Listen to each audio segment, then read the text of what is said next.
warahmatullahi wabarakatuh.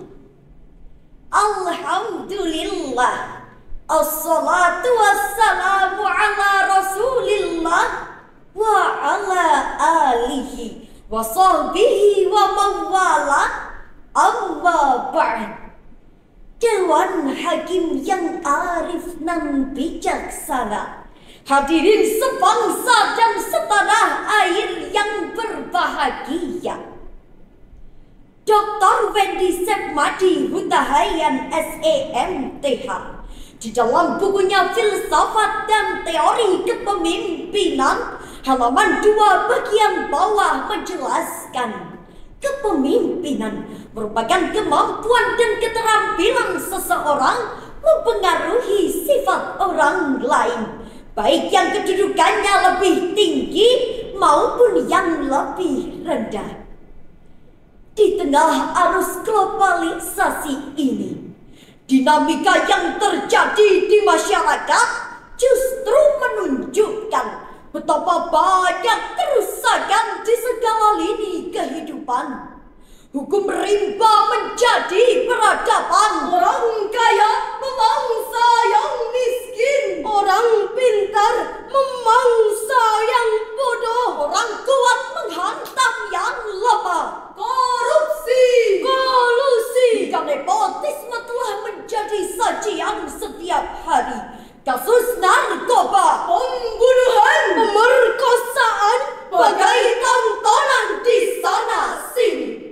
Salah satu survei dari Lembaga Riset Indikator Politik Indonesia, terdapat sejumlah masalah yang dinilai masyarakat Indonesia begitu mendesak dan harus diselesaikan oleh pemimpin nasional dalam 5 tahun ke depan. Siapakah pemimpin yang dimaksud? Pemimpin yang dimaksud adalah pemimpin pemerintah yang telah terpilih di pemilu 14 Februari tahun 2024 kemarin. Namun hadirin, sosok pemimpin idaman tetap kembali pada uswatun hasanah kita, yakni Nabi Muhammad sallallahu alaihi wasallam. Beliaulah seorang pemimpin yang dapat memimpin agama dan negara. Telah tercatat indah dan rapi dalam sejarah peradaban manusia. Oleh karenanya, dalam kesempatan yang penuh ukhuwah ini, izinkanlah kami menyampaikan syarah Al-Quran dengan judul Pemimpin Amanah Masyarakat Sejahtera, dengan rujukan firman Allah Surah Al-Ahzab ayat 21 sebagai berikut. A'udzu billahi minasy syaithanir rajim.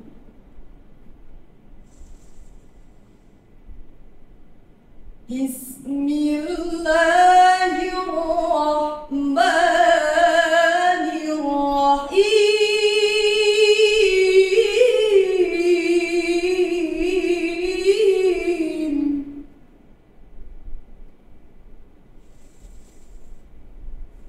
Laqad kana lakum fi rasulillahi uswatun hasanah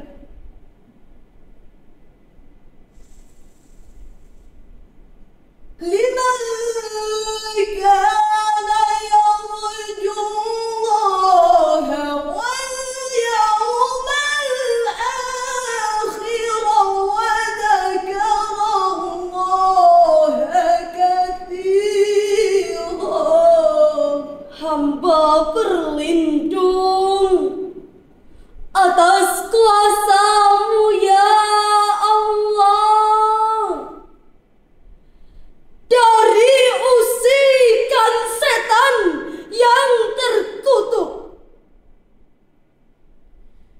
dengan menyebut asma-Mu ya Allah yang Maha Pengasih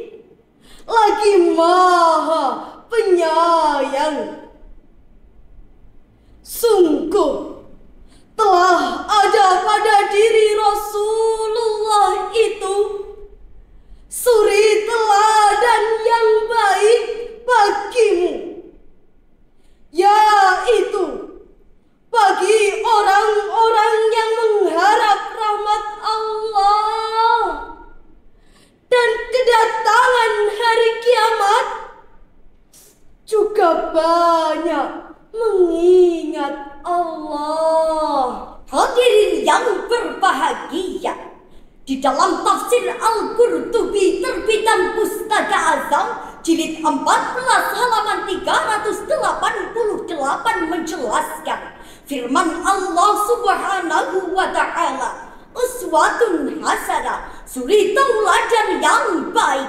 Uswatun adalah perbuatan Nabi Muhammad yang harus diikuti oleh seorang muslim pada setiap keadaannya dan pada setiap perbuatannya.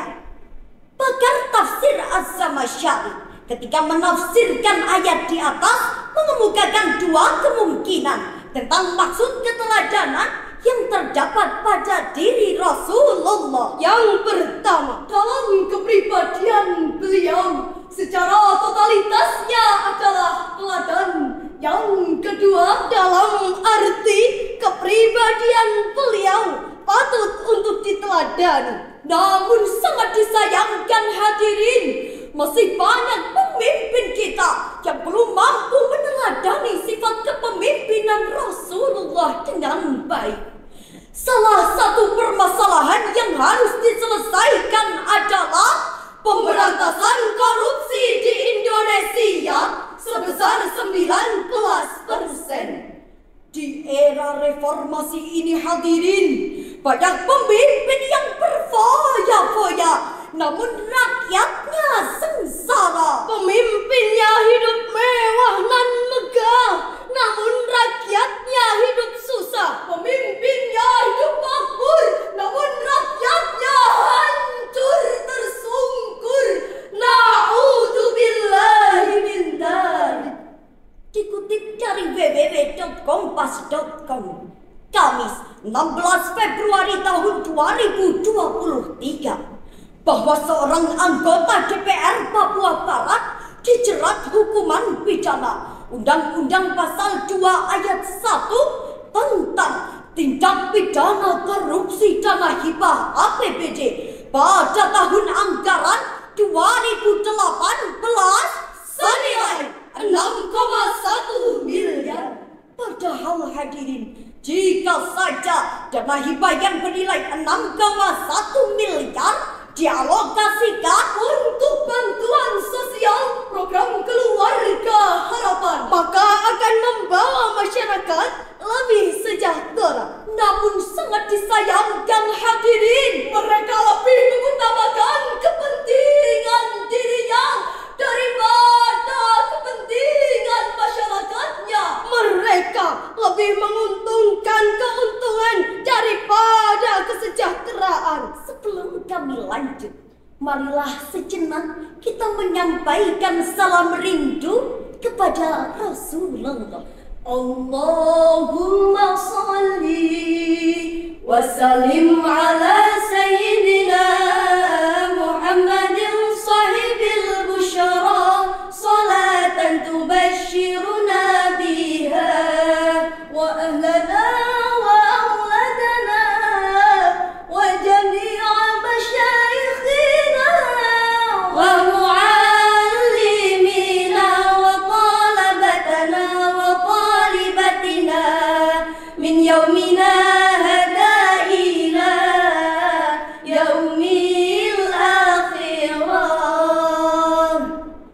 Imam Bukhari juga menjelaskan di dalam hadisnya yang berbunyi, Ma min abad istar'ahullahu ra'iyatan falam yahudha binasihatin illa lam yajid raihatal jannah. Tidaklah seorang hamba yang Allah beri amanah kepemimpinan, namun ia tidak menindaklanjutinya dengan baik, niscaya ia tidak akan mendapatkan bau syurga. Hadis tersebut hadirin selaras dengan firman Allah surah An-Nisa ayat 58.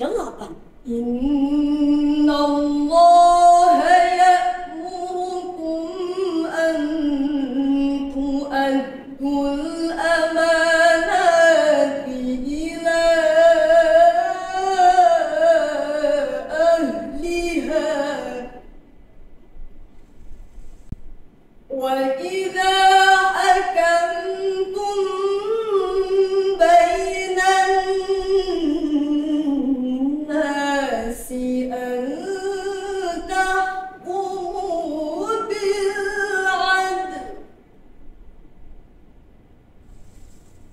Inna Allaha ni'ma ya'izukum bih. Inna Allaha kana sami'an basira. Shadaqallahul azim. Sesungguhnya Allah menyampaikan amanah kepada pemiliknya.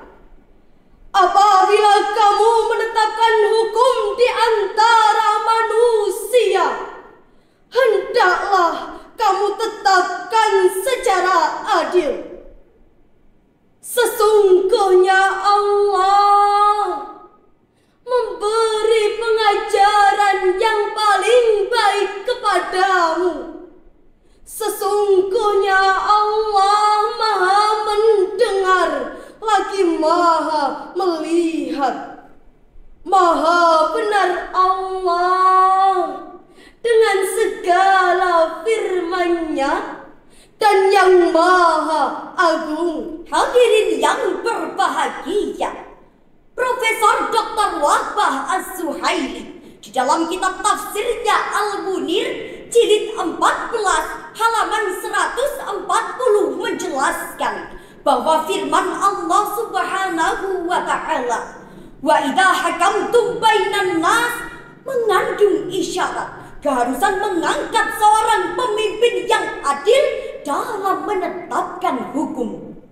Dr. Abe Susanto di dalam bukunya Strategi Leadership halaman 4 menjelaskan, seorang pemimpin bukan hanya memegang jabatannya saja, Tetapi juga harus memegang tanggung jawab dari setiap tugasnya. seorang pemimpin harus bisa menyelesaikan masalah baik internal maupun eksternal. Dari syarahan kami tadi dapat kita ambil kesimpulan yang pertama, seorang pemimpin harus bisa meneladani sifat-sifat kepemimpinan Rasulullah dengan baik sehingga dapat dijadikan panutan bagi masyarakatnya. Yang kedua, seorang pemimpin hendaknya lebih mengutamakan kepentingan rakyatnya di atas kepentingan dirinya sehingga bangsa ini menjadi bangsa yang baldatun thayyibatun wa rabbun ghafur. Akhirnya inilah yang dapat kami sampaikan. Bapak, Ibu, dan juri,